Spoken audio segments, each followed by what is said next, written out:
ప్రార్థన చేస్తున్నాం. దయగల మా దేవ, కృపగల మా తండ్రి, మీ దయని బట్టి మీ కృపను బట్టి వందనాలు ప్రభువ. గత 2 దినాల ప్రభువ మీ మహిమతో మమ్మల్ని నింపినాయన. జరగాల్సిన కార్యక్రమాలన్నింటిలో మీరు తోడుగా ఉన్నారు తండ్రి. చివరి దినాన ప్రభువ వాతావరణం అంతా ప్రభువ మాకు అనుకూల పరిస్థితినైనా ఇటు ఘనముగా మీ మహిమను కనపరుస్తున్న విధానం బట్టి స్తోత్రాలు. నిలబడుతూ నాయన మీ మాటలు మేము పంచుకొనిచుండగా మీ ఆత్మ సహాయాన్ని మెండుగా అనుగ్రహించిన ఆయన మాకందరికీ విలువైన సంగతులతో విశ్వాసమందు బలపడులాగా సహాయాన్ని దయచేయమని యేసునామమున ప్రార్థించి బ్రతిమలాడి వేడుకుంటున్నాం మా కన్న తండ్రి, ఆమేన్. ఇప్పటి వరకు చక్కగా నడిపించిన సహోదరులకి, వేదికలకు వచ్చిన సహోదరులందరికీ నా హృదయపూర్వకమైన వందనాలు. చేరువచ్చిన మీ అందరూ కూడా నా హృదయపూర్వకమైన వందనాలు. ప్రాముఖ్యమైన సమయంలో కూర్చో కనుక కొద్ది నిమిషాలు దేవుని వాక్యాన్ని మనందరం ఆలోచింపజేద్దాం. ప్రకటనలో తెలియజేసిన రీతిగా క్రైస్తవ్యంలో మరుగవుతున్న క్రీస్తు తత్వాన్ని కాస్తంత పక్కన పెడితే మొట్టమొదటిగా మనం ఆలోచించవలసిన విషయం ఏంటంటే, మనం క్రైస్తవులమా అనే భావన మనకి అర్థమైతే ఆ తర్వాత మనలో తత్వం ఉందో, మూర్ఖత్వం ఉందో, పాపతత్వం ఉందో మనకు అర్థమవుతుంది. ఎందుకంటే మనకు మనమే ప్రతిదాన్ని ఊహించుకుంటాం. ఎందుకంటే ఒకరి నడతలు అంటే వాడి దృష్టికి ఎలా కనబడతాయి? చాలా పర్ఫెక్ట్గా కనపడతాయి. తొదగా అవి ఎక్కడికి పోతాయి? మరణానికి. ఇలా మనం ఆలోచించగలిగితే, లేదండి మేము క్రైస్తవులు అని చెప్తారు. మా తాత క్రైస్తవుడు, మా మామ క్రైస్తవుడు, మా నాన్న క్రైస్తవుడు, మా అన్న క్రైస్తవుడు, ఇంక్లూడ్ నేను కూడా క్రైస్తవుడు, నా భార్య కూడా ఎవరు క్రైస్తవుడు. ఇలా మనం హిస్టరీ చెప్పుకుంటూ ఆల్రెడీ నువ్వు చూడాలంటే సర్టిఫికేట్లో కూడా అదే ఉంటుంది. అంటే తాతలు చెప్పుకుని సర్టిఫికేట్లు చెప్పుకుంటే క్రైస్తవుడు అయిపోం. లేదండి ఎందుకు కాదండి, ఆదివారం లెగ్గానే పొద్దున్నే చక్కగా తలస్నానం చేసి చక్కటి చీర కట్టుకుని ఇలా చక్కటి బట్టలు వేసుకుని చక్కగా పద్ధతిగా మేము ఆరాధనలోకి చర్చిలోకి వెళ్ళిపోతామండి. ఆ మధ్యాహ్నం వరకు మేము ఆ సన్నిధిలోనే నిలబడి ఉంటామండి, ఆ సన్నిధిలోనే ఉంటాం. మేము కాకపోతే క్రైస్తవులు ఇంకెవరవుతారని మీరు అనుకుంటే, ఒకవేళ ఆదివారం చర్చిలకు వెళ్తానో ఇలా మీటింగుల్లో కూర్చుంటేనో క్రైస్తవులు అయిపోం. క్రైస్తవులు అవ్వాలంటే యేసు చెప్పిన మాటలు మనకు అర్థమవుతే, ఆయన ఎవరిని క్రైస్తవులు అన్నారో మనకు తెలిస్తే అప్పుడు మనకు అర్థమవుతుంది. వెళ్ళాల్సింది మందిరంలోనుకో, ఎక్కడికి వెళ్ళాలో వాకింగ్ చెప్పాలి. అంటే చర్చిలోకి వెళ్ళినంత మాత్రాన్నే ప్రతి ఒక్కరూ క్రైస్తవులు అయిపోరు. ఎవరు వాళ్ళ సర్టిఫికెట్? దేవుడు వాళ్ళు. మరి మనం క్రైస్తవులు కావాలంటే మరి ఎక్కడికి వెళ్ళాలి? ఏ చోటకి వెళ్ళాలి? ఎక్కడుండాలి? ఏ సన్నిధిలో మనం నిలబడాలి? అసలు మొట్టమొదటిగా క్రైస్తవుడు అనే పేరు మనకు రావాలంటే మొట్టమొదటిగా మనం ఏం చేయాలంటే మనకు ఒక విషయం తెలుసు. బాప్తిసం తీసుకున్నాం కదండి, అంటే మేమెవరం? అంటే బాప్తిసం తీసుకుంటే కూడా క్రైస్తవులు అయిపోతావా? అయిపోతారు. ఎందుకు? ముంచే వాళ్ళు ఉన్నంతసేపు మనం ఇలాగే ఫీల్ అవుతాం. కానీ క్రైస్తవుడు ఏంటో మనకు అర్థమైతే ఆ క్రైస్తవుల్లో ఉన్న తత్వం ఏంటో మనకి అర్థమవుతుంది. మొదటగా ఆ క్రైస్తవుడు ఏంటో, ఆ క్రైస్తవుడు ఎలా అవుతాడో, ఆ క్రైస్తవుడు ఎక్కడికి వెళ్ళాలో మనం ఆలోచించగలిగితే చాలా చదువుంటాం. ఒకసారి చదువుదాం. గలతీయులకు రాసిన పత్రిక 3వ అధ్యాయము 27వ వచనంలో రాయబడుతున్న మాటను మనం చూద్దాం. గలతీయులకు రాసిన పత్రిక, యేసుక్రీస్తునందు మీరందరూ విశ్వాసం వలన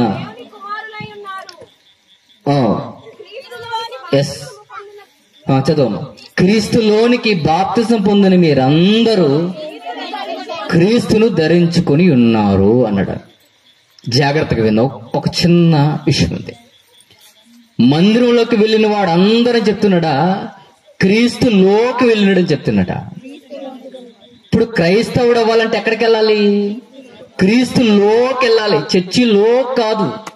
ఎక్కడికి వెళ్ళాలి? క్రీస్తులోకి వెళ్ళాలి. మరి మనం ఎక్కడికి వెళ్ళాం? చర్చిలోకి వెళ్ళామంతే. క్రీస్తులోకి అయితే మరి ఎక్కడికి వెళ్ళాలి? ఇప్పుడు క్రీస్తులోకి వెళ్ళాలి. క్రీస్తులోకి వెళ్ళడం అంటే ఏంటి? బాప్తిసం అనుకుంటున్నారేమో. బాప్తిసమే కదండి తీసుకున్నాం, ఆల్రెడీ క్రీస్తు తత్వంలోకి వచ్చేమనుకుంటున్నారేమో. క్రీస్తులోకి వెళ్ళడం అంటే ఏంటో తెలుసా? ఆ లోతుల్లోకి వెళితేనే గాని ఆ తత్వం ఏంటో మనకు అర్థం అవ్వదు. మరి ఆ లోకేంటి అంటే వాక్యం మరలా మనకు ఒక వివరణ ఇస్తుంది. త్వరగా చూద్దాం, సమయం లేదు కాబట్టి ముందుకు వెళ్దాం. రోమీయులకు రాసిన పత్రిక 6వ అధ్యాయం 3వ వచనంలో రాయబడుతున్న స్పష్టమైన మాటలు మాట్లాడుతున్న అపోస్తుడైన పౌలు గారు వివరిస్తున్న సందర్భం చూద్దాం. క్రీస్తు యేసులోనికి బాప్తిసం పొందిన మనం అందరము ఆయన మరణములోనికి బాప్తిసం పొందితమని మీరు ఎరుగురా అన్నట్టు. మీరు తీసుకున్నదే బాప్తిసం ఉండాలి. అయితే పెళ్లికైనా ఉండాలి, లేదా అందరు తీసుకుంటున్నారన్న తీసుకున్న వాల్యూలోనే ఉండాలి. ఇప్పుడు ఏమన్నారు? క్రీస్తు లోనికి బాప్తిసం తీసుకోవాలి. దేనికి తీసుకోవాలి? ఆయన లోనికి వెళ్ళడానికి తీసుకోవాలి. మరి మనం దేనికి తీసుకుంటున్నాం? అయితే పెళ్లికి తీసుకుంటాం, లేదా సంఘంలో చేరడానికైనా తీసుకుంటాం. ఇప్పుడు ఆయన ఏం చెప్తున్నాడు అంటే క్రీస్తు లోనికి వెళ్ళాలి. ఆ లోనికి అంటే క్రీస్తు మరణములోనికి నువ్వు వెళ్ళిపోవాలి అని చెప్తున్నాడు. ఎక్కడికి వెళ్ళిపోవాలంట? క్రీస్తు మరణములోనికి నువ్వు వెళ్ళిపోవాలి. ఆ మరణంలోనికి ఎక్కడికి? ఆ క్రీస్తు లోనికి వెళ్ళడం అంటే ఏంటా విధానం?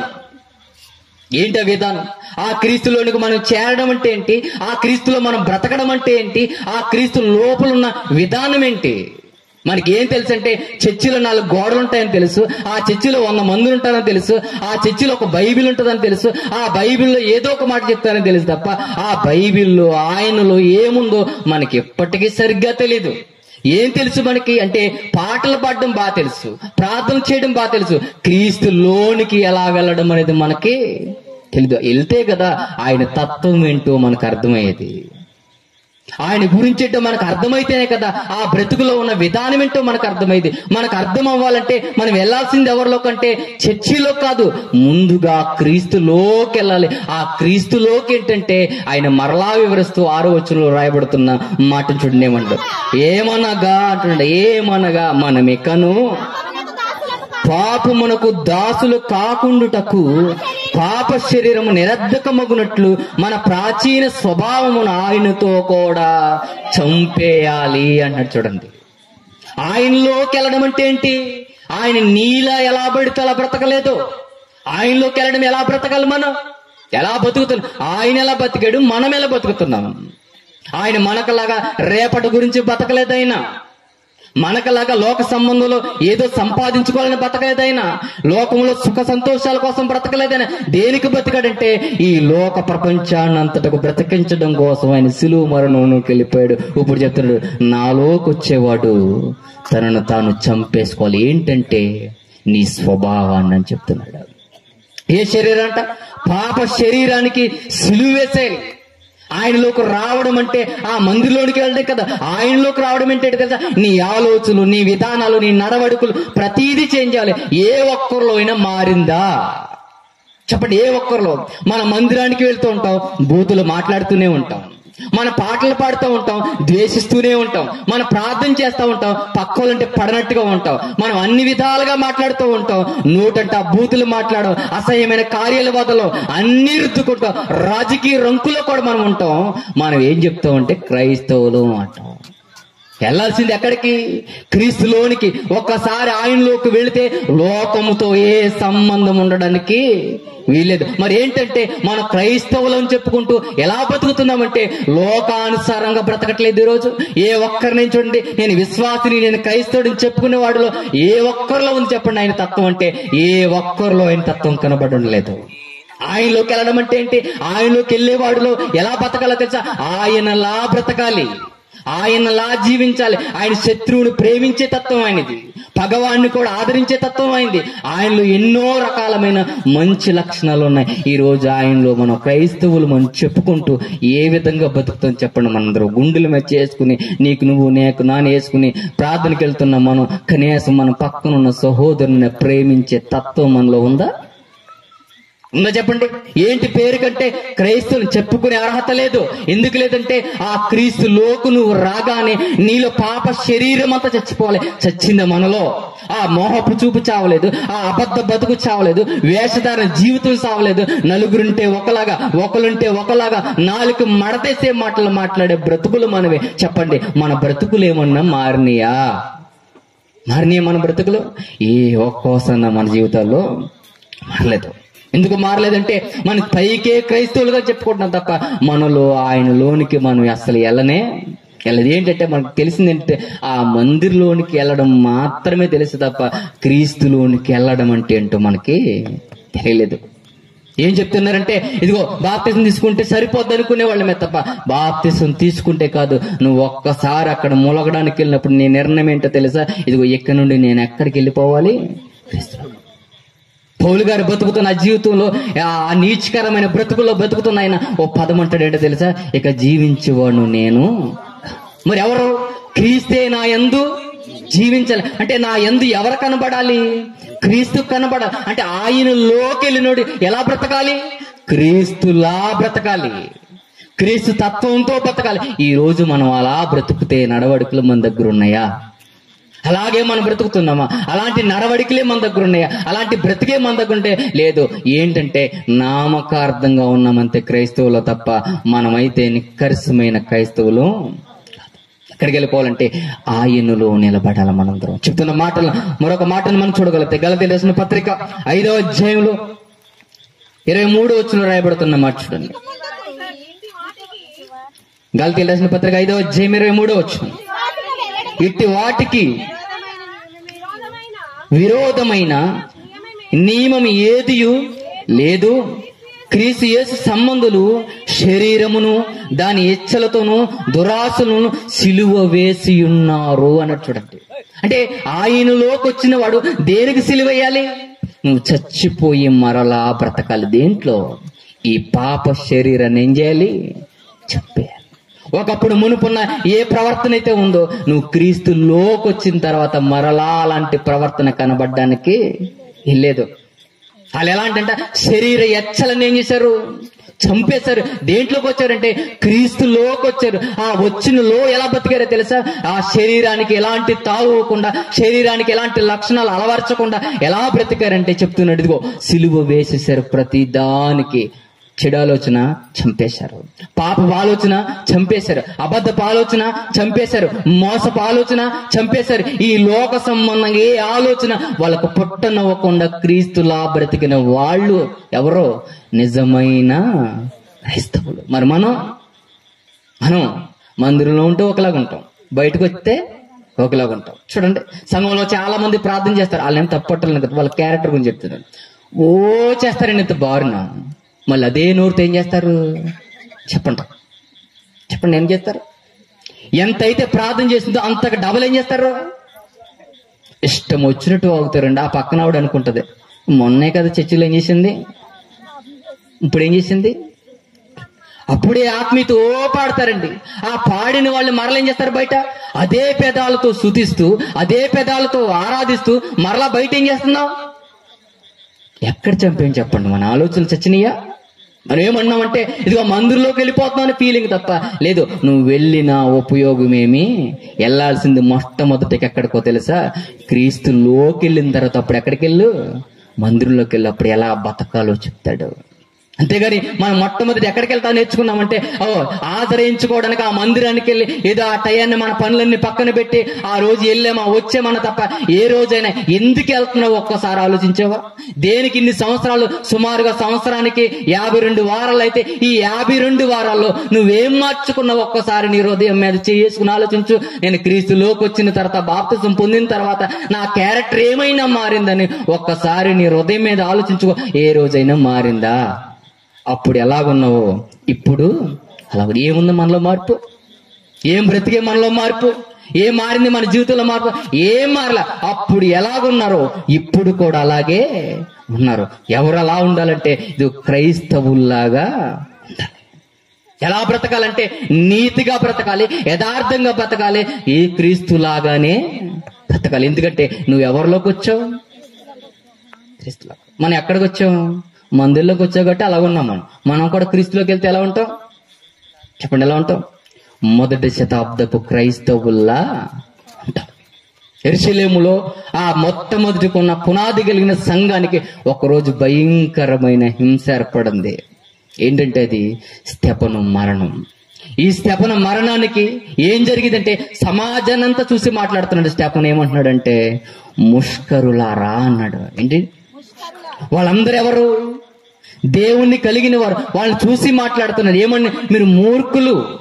ఎన్ని చెప్పినా, ఎన్ని పదాలు చెప్పినా, ఎన్ని మాటలు చెప్పినా మీ బ్రతుకులు కానీ, మీ నడవడికలు కానీ ఎప్పుడు మారవు. మీ బ్రతుకులు ఏంటంటే ఇదే, ఇలాగే బతుకుతారు. మీ జీవితాలకి ఎలాంటి మార్పు అనేది రాదన్నందుకు స్టెఫన్ ఏం చేశారో తెలుసా?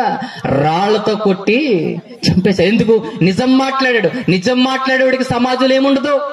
చోటు ఉండదు, నిలకడమైన స్థానం ఉండదు. మరి ఏం చెప్పాలి? మీరు మూర్ఖులుగా బతికినా, పనికిమాలుగా తిరిగినా, నువ్వు దశంభాగం ఇచ్చో లేకపోతే ఏదో చేసో, నువ్వు ఇలా వెళ్ళిపోతే చెబితే బాగుంటది. బ్రతుకును సరిదిద్దుకునే మాటలు చెప్తే ఈరోజు ఏ క్రైస్తవ్యానికి నచ్చదో.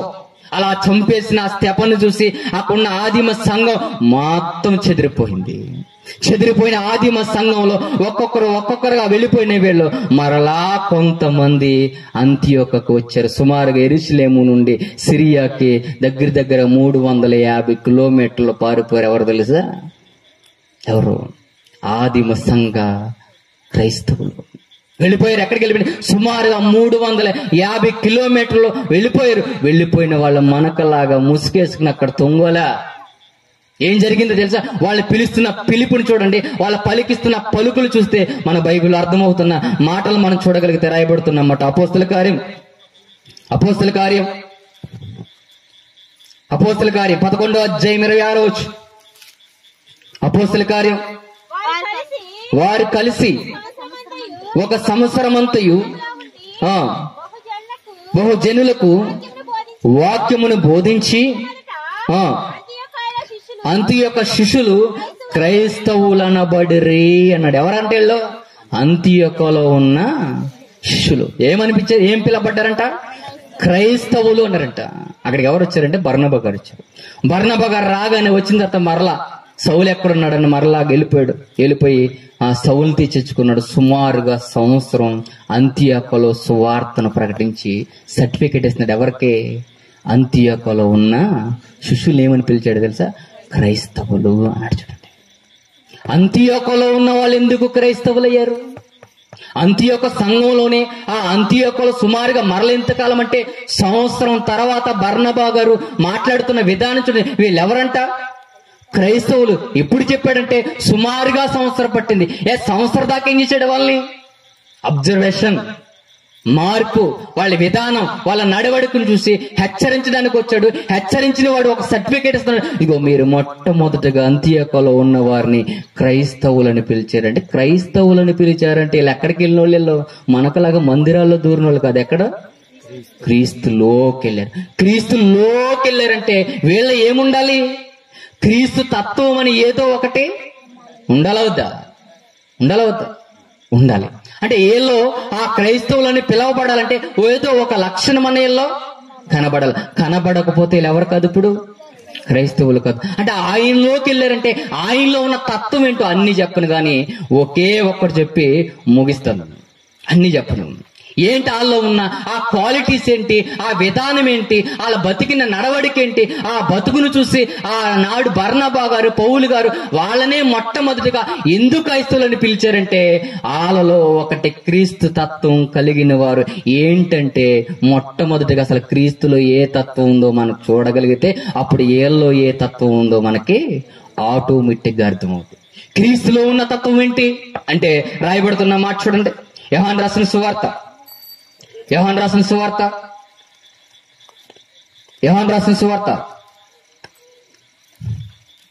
అధ్యాయం 17వ వచనం.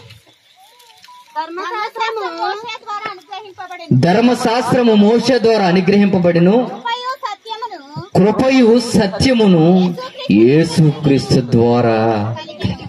ధర్మశాస్త్రం అయితే ఎవరి ద్వారా వచ్చింది? మోషే ద్వారా. మరి కృప అయితే ఎవరి ద్వారా వచ్చింది?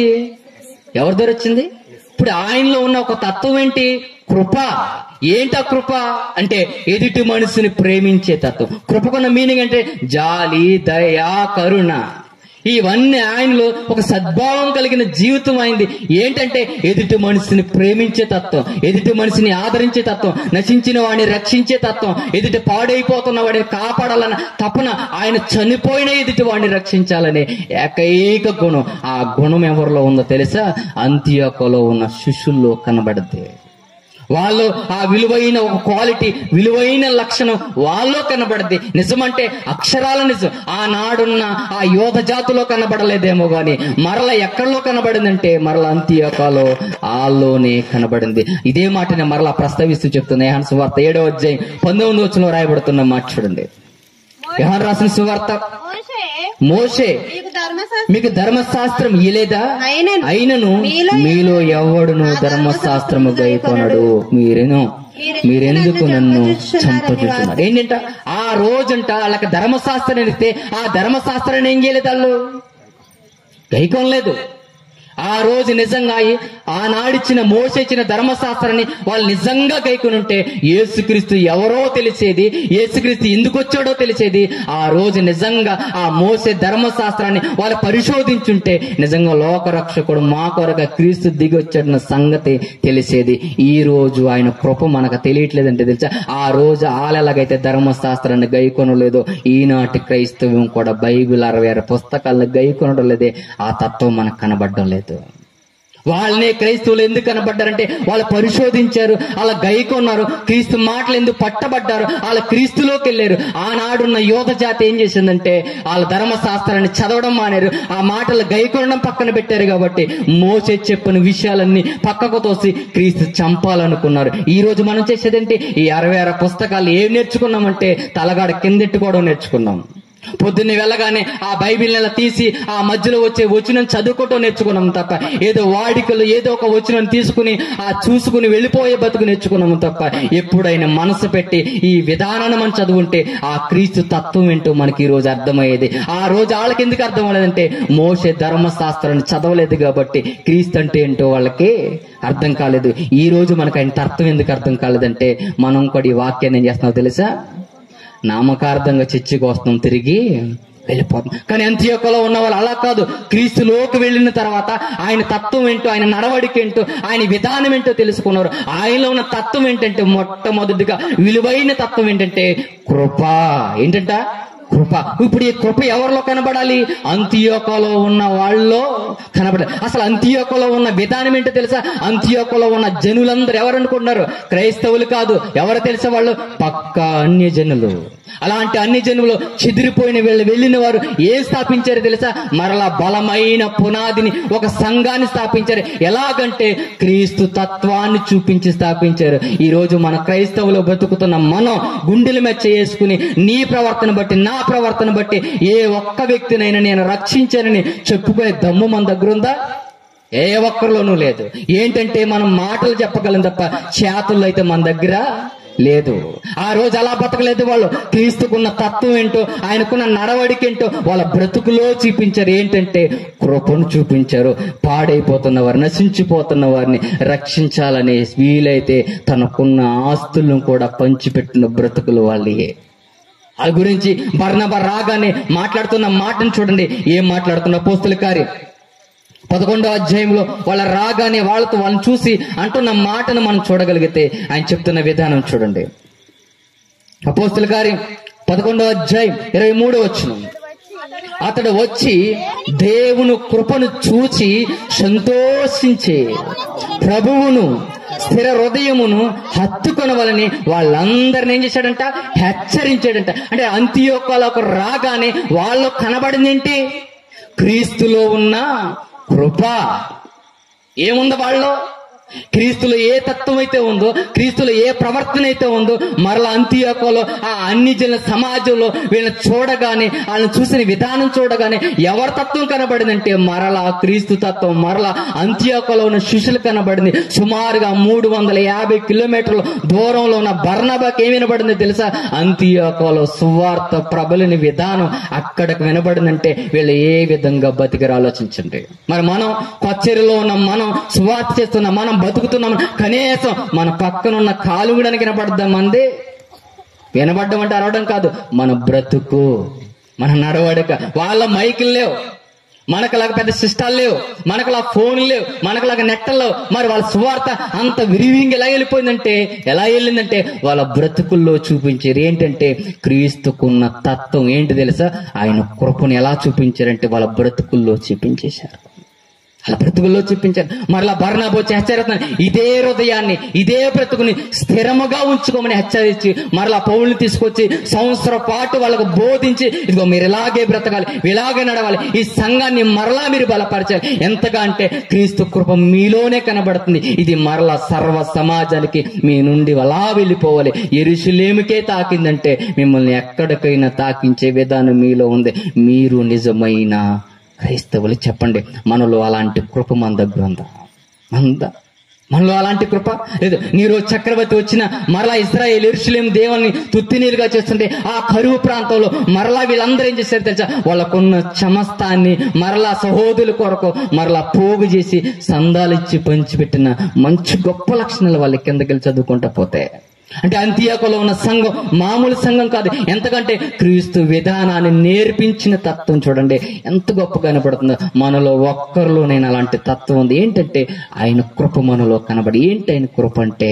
ఎదుటి మనిషిని ప్రేమించే తత్వం, ఎదుటి మనిషిని కాపాడే తత్వం, ఎదుటి మనిషిని ఆయనలోకి నడిపించే తత్వం, ఎదుటి వాడికి ఆయన చూపించే తత్వం. ఎవరిలో కనబడంటే అంతియోకులో ఉన్న శిష్యులను చూడగానే ఎవరు కనబడ్డారంటే క్రీస్తు కృప కనబడింది. మనం చూస్తే ఏం కనబడాలి చెప్పండి? పక్కన అన్ని జనుల సహోదరులు మనం చూడగానే వాళ్ళలో క్రీస్తు కనబడుతున్నారనే భావం కనబడద్దా? మనల్ని చూడగానే ఆయన అన్న మాట ఏంటి తెలుసా? మీ వలనే అన్ని జనుల మధ్యన నామేమవుతుంది చెప్పండి. క్రైస్తవులని చెప్పుకుంటూ తాగుతాడు, క్రైస్తవుడని చెప్పుకుంటూ వ్యభిచారం చేస్తాడు, క్రైస్తవుడని చెప్పుకుంటూ మోసాలు చేస్తాడు. నేనెవరిని క్రైస్తవుడు అంటాడు, అబద్ధాలు ఆడతాడు. ఎవరి దగ్గర అంటే వాళ్ళ దగ్గరే అబద్ధాలు ఆడతాడు. చెప్పండి, మనమా క్రైస్తవుడికి ఏముండకూడదు తెలుసా? అబద్ధాల బతుకు ఉండకూడదు. క్రైస్తవుడు అంటే నీతిని చూపించేవాడు క్రైస్తవుడు అంటే కృపను చూపించేవాడు క్రైస్తవుడు. చెప్పండి, మనలో అలాంటి తత్వం ఉందా? మనలో అలాంటి తత్వం లేదు. ఎవరిలో కనబడుతుందంటే అంతియోకులో ఉన్న సంఘానికి కనబడుతుంది. ఏం కనబడుతుందంటే క్రీస్తుకు కలిగిన ఏకైక కృప కనబడుతుంది. ఏంటంటే ఆయనలోకి వెళ్ళారు, ఆయన ఏంటో చూశారు, ఆయన బ్రతికిన విధానాన్ని వెతికారు. ఆ వెతికిన బ్రతుకుని మరల ఎక్కడ చూపించాలనుకున్నారంటే ఇది మా లైఫ్ లో చూపించాలనుకున్నారు. ఇక్కడ ఎంతమంది బాప్తిజం తీసుకున్నారు నాకు తెలియదు, కానీ తీసుకున్న మీరందరూ ఎప్పుడైనా క్రీస్తులోనికి నేను వెళ్ళాను, క్రీస్తులోకి వచ్చానని ఫీలింగ్ ఉన్న ప్రతి ఒక్కరు ఆయన కృప మనలో కనబడుతున్న భావం మీకు ఎప్పుడైనా కలిగిందా? మీకు కలగడం కాదు, నీ పక్కనున్న ఎవరైనా చూసి ఇదిగో ఈమెను తీసుకెళ్తే, ఈమె మన మంది ఉంటే ఈమెను చూసి నేర్చుకోవాలి, ఈయన చూసి మన బ్రతకాలని ఏ ఒక్కరికైనా మనల్ని చూడగానే ఏ ఒక్కరికైనా ఆలోచన కలుగుతుంది చెప్పండి? లేదు. అంతియోకులో ఉన్న చూడగానే బర్నబా లాంటి వాడే అదిరిపోయాడు. ఏంటంటే చూస్తున్నాడు, వాళ్ళని చూసి మీకున్న కృప చాలా గొప్పది, నిజంగా మీరు స్థిర హృదయములు, ఇదే ప్రవర్తన, ఇదే నడవడికతో ఇలాగే మీరు బ్రతకండి. మీరు ఎక్కడున్నవారంటే క్రీస్తులోకి వచ్చిన వారు. మనం ఎక్కడికి వచ్చాం చెప్పండి? ఇప్పుడు ఎక్కడికి వచ్చాం? మందిరంలోకి వచ్చాం. మరి ఎక్కడికి వెళ్ళలేదు? క్రీస్తులోకి వెళ్ళలేదు. మందిరంలోకి వెళ్ళినా వెళ్ళకపోయినా పర్వాలేదు, కానీ ముందు నువ్వు ఎక్కడికి వెళ్ళాలి? క్రీస్తులోకి వెళ్ళడానికి నువ్వు ప్రయత్నిస్తే ఆయన కృప ఏంటో మనకి అర్థమవుతాయి. ఆయనలో ఉన్న బతికేంటో మనకు అర్థమవుతుంది. చూడండి, మనం అందరం క్రైస్తవులని చెప్పుకుంటూ, మనందరం క్రైస్తవ బ్రతుకులని చెప్పుకుంటూ, మనందరం క్రైస్తవుగా జీవిస్తున్నామని చెప్పుకుంటూ, నిజంగా ఎప్పుడైనా సహోదరుని ప్రేమించే తత్వం ఉందా? సహోదరిని ఆదరించే తత్వం మనలో ఉందా? క్రీస్తులో ఉన్న తత్వం ఏంటి? కృప అంటే ఏంటి? ప్రతి మనిషిని ప్రేమించే తత్వం. ఈ రోజు ఉందా అలాంటి తత్వం? చూడండి ఎంతమంది మనలో అలాంటి తత్వం లేదు. నిజంగా మనం క్రైస్తవులమైతే ఇప్పుడు మనలో అంతియోకులో ఉన్న సంఘానికి ఉన్న తీవ్రత మనలో కూడా ఉండాలి. ఏం చూపించాలంటే ఇదిగో ఆయనకి కలిగిన కృప. ఏంటి ఆ కృప అంటే? సర్వ మానవాళ్ళని ప్రేమించే తత్వం. మరి మనలో పక్కనున్నవాడు కూడా మంచినీళ్ళ చొక్కను మనం ఇస్తామా చెప్పండి? ఇస్తారా? ఆడెలా పోయినా మనకే అనవసరం, ఆడెలా నశించిపోయినా మనకే అనవసరం, ఆడెలా చచ్చిపోయినా మనకే అనవసరం. ఇదా మన తత్వం? ఇదా క్రీస్తు తత్వం? అది ఎవరి తత్వం? అపవాదిగాడి తత్వం. ఆ తత్వంతోనే మనం నిండిపోయింది తప్ప క్రీస్తు తత్వం మనలో అయితే లేదు. ఏ తత్వం ఉందంటే అబద్ధాలాడే తత్వం ఉంది, మోసాలు చేసే తత్వం ఉంది, అనేకమైన చెడు క్రియలు చేసే తత్వం ఉంది. ఏ ఒక్కటి మనలో లేకపోతే చెప్పండి, దేవునుడు మనల్ని క్రైస్తవులుగా ఎంచనే ఎంచడు. ఇవన్నీ మనలోనే. మనం ఒక్కసారి రాత్రి ముగించుకుంటాం, వెళ్ళిపోతాం. కొద్ది సమయానికి మరలా ఒక గంటలో మనం అందరం వెళ్ళిపోతాం.